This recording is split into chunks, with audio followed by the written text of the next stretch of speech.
हित में हमको ये तय करना पड़ेगा कि साल भर तक घर में कोई भी फंक्शन हो, कोई भी कार्यक्रम हो, हम सोने के गहने नहीं खरीदेंगे। देश के प्रधानमंत्री की तरफ से कल जिस तरीके के साथ कहा जाता है कि चीज़ों का कम इस्तेमाल हो, और उन्होंने कहा कि वर्क फ्रॉम होना चाहिए, तेल का उन्होंने जिक्र करा, लेकिन इन सब चीज़ों के जिक्र के पीछे एग्जैक्टली हमारे इकोनॉमिक्स के ऊपर कैसा इम्पैक्ट पड़ेगा, अगर ये चीज़ें होती हैं तो क्यों होनी ज़रूरी है और उसका कितना इम्पैक्ट होता है।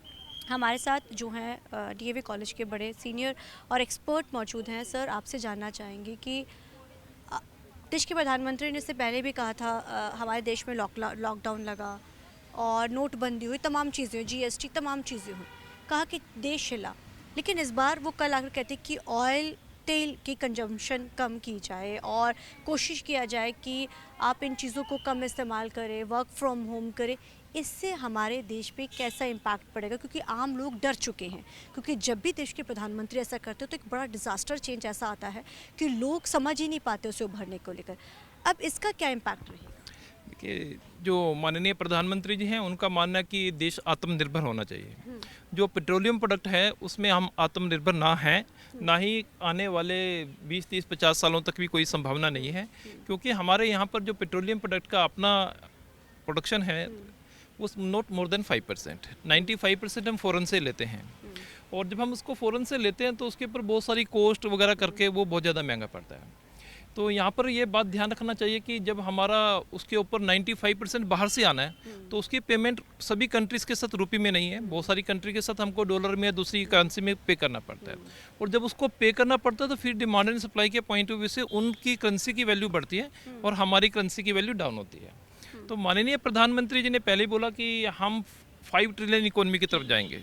तो जब हम 5 ट्रिलियन इकोनॉमी की तरफ जाने की बात करते हैं और हमारा जो फंडिंग है वो बाहर जाता रहे, हमारा फॉरेन डेट्स बढ़ता रहे और हमारा उन प्रोडक्ट्स का कंजम्पशन बढ़ता रहे जिनके बारे में हमारे पास अपना कुछ भी नहीं है, तो उनका ये मानना था कि अगर हम पेट्रोल डीजल का कंजम्पशन कम करें तो उससे हमारा जो फॉरेन का जो इंपोर्ट है वो कम होगा।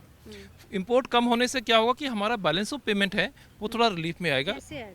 देखिए, बैलेंस ऑफ पेमेंट होता है कि हमने बाहर से कितना इंपोर्ट किया और कितना एक्सपोर्ट किया।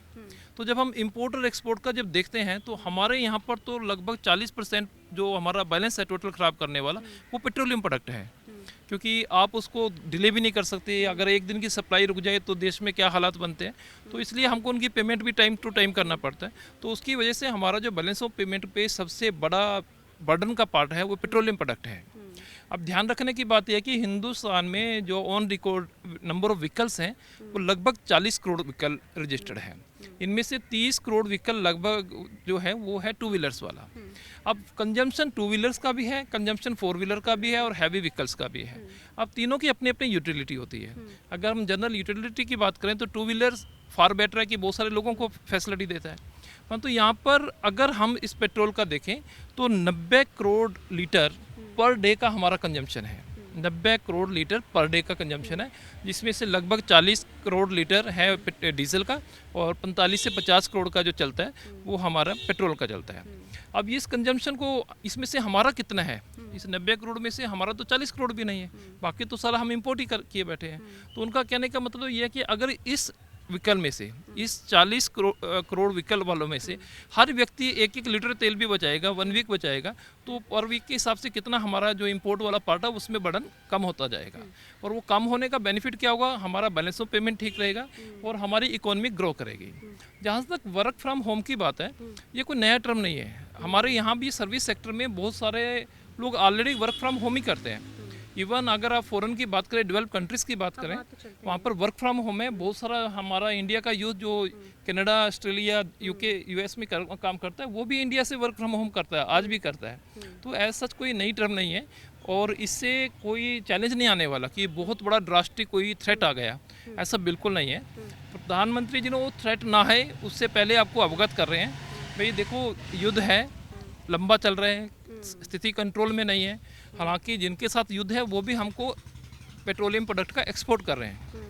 हम ईरान से भी पेट्रोल ले रहे हैं, हम उधर रसिया से भी ले रहे हैं और दूसरी कंट्री से भी हमारा सभी, क्योंकि एक कंट्री तो हमारा पूरा डिमांड फुलफिल नहीं कर सकता, तो वहाँ से आया हुआ है। परंतु जिस तरह की उसको कैरिंग कॉस्ट है वो ज़्यादा पड़ रही है।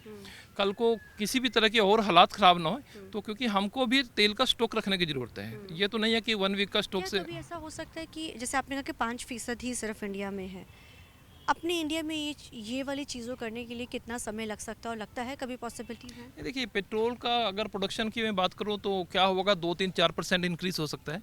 परंतु इसके अल्टरनेट हैं, जैसे हम इलेक्ट्रॉनिक व्हीकल्स पे आए हैं, हम पब्लिक ट्रांसपोर्ट को बेहतर बनाएं। जैसे दिल्ली बड़े सिटीज़ में हमने मेट्रो चलाया, तो मेट्रो से आप देखिए, अंदाजा लगाइए कि कितना 2 व्हीलर 4 व्हीलर का मतलब कि इससे लोग तो बेरोजगार भी तो बड़े बेरोजगारी भी तो नहीं, इससे बढ़ेगी ना? बेरोजगारी पे इम्पैक्ट नहीं आने वाला। रीज़न बिंग क्या है, जो लोग ट्रांसपोर्ट कर रहे हैं वो किसके लिए कर रहे हैं? सर्विस के लिए जा रहा होगा, किसी प्रोडक्शन काम के लिए जा रहा होगा। तो उन्होंने ये कब कहा कि भाई ये बिल्कुल ही बंद करना, हमने ऐसा तो नहीं किया। मान लो कोई एक रेडी वाला है, कोई 4 व्हीलर है जो वेजिटेबल लेके आता है, दूसरा लेके आता है, वो तो चलेगा, परंतु उसकी जैसे आप सर्विस टाइम से कराइए। उनका पर्पस है पेट्रोलियम प्रोडक्ट की कंजम्पशन को कम करना, तो उसकी कंजम्पशन कम कीजिए। जैसे नॉर्मल है कि रेड लाइट पे व्हीकल खड़ा रहता है, हम लोग नहीं बंद करते, तो उनको एक मैसेज है, सोशल मैसेज है कि आप उसको बंद कीजिए, कंजम्पशन कम कीजिए। तो छोटे छोटे इनिशिएटिव की बात है, मतलब कोई इसमें थ्रेट वाला इशू मुझे नहीं लगता कि आने वाला है। पर हमारे इकोनॉमिक्स में कितना इम्पैक्ट पड़ेगा? पहले से अपने इकोनॉमिक्स रिच हुई है या कैसे रही है? क्योंकि इस पे भी सबसे ज़्यादा इम्पैक्ट जो है हमारे देश पे पड़ता है। देखिए, अभी तक का जो हमारा इकोनॉमी चला हुआ है, प्रधानमंत्री जी के नेतृत्व में बड़ा अच्छा उन्होंने ग्रो किया। हमारी स्टॉक मार्केट है वो भी स्टेबल रही, युद्ध के टाइम पे भी हमारी स्टॉक मार्केट स्टेबल रही। और इस पे अगर हम पेट्रोल के ऊपर कंट्रोल करते हैं तो ये हमारे लिए एक माइलस्टोन बनेगा। क्यों? क्योंकि इससे हमारी फॉरेन करेंसी जो बाहर जा रही है वो कम होगा, इंपोर्ट कम होगा, हमारा बैलेंस ऑफ पेमेंट बढ़ेगा। अगर मैं इसमें बोलूँ कि इससे एनडीपी जीडीपी पे इतना बड़ा इम्पैक्ट आएगा, नहीं, उस पर एज इट इज चल रहेगा। अगर इसको ना करें तब भी वो पॉजिटिव ही रहेगा। परंतु इससे क्या रहेगा कि हमारा जो डेट्स वाला फॉरेन करेंसी है, जो हमारे रुपए की वैल्यू है डॉलर के मुकाबले, वो मजबूत होगी। जो उन्होंने गोल्ड के ऊपर भी बोला भी अभी आप इसको होल्डिंग पे मत जाइए, वो एक जनरल मैसेज है। बहुत महंगा हो चुका है, ये ऐसे वो तो कभी सस्ता नहीं होना। ज्वेलर्स का तो ये अभी इससे 1.5 लाख से कभी नीचे नहीं है। देखिए, ज्वेलर्स की आप उस पर मत जाइए। हाँ। ज्वेलर ने अपना बिजनेस करना है, वो अपने पॉइंट से बोलेगा। सुबह का रेट और दोपहर के रेट में 5,000 का डिफरेंस आ जाता है, वो आपसे तुरंत उसी पे लेता है। तो ये बड़े लोगों का गेम होता है। उनका मैसेज बड़े लोगों के लिए नहीं है, उनका मैसेज है कि जो जनरल जनता है वो इस डर में कि गोल्ड बढ़ जाएगा या ऐसा हो जाएगा, उसके चक्कर में होर्डिंग मत कीजिए 1 साल तक। होर्डिंग ना करे उसके लिए कहा उसके लिए कहा गया कि होर्डिंग मत कीजिए, स्थिति नॉर्मल होगी। अभी जो गोल्ड बेचने वाली बड़ी कंट्रीज हैं, पहले गोल्ड बेचा गया था, सबसे ज़्यादा गोल्ड को इंपोर्ट किसने किया? चाइना ने किया। अब गोल्ड बेचने वाले 2 बड़े कंट्री सामने आ रहे हैं, एक है रसिया, दूसरा है अमेरिका।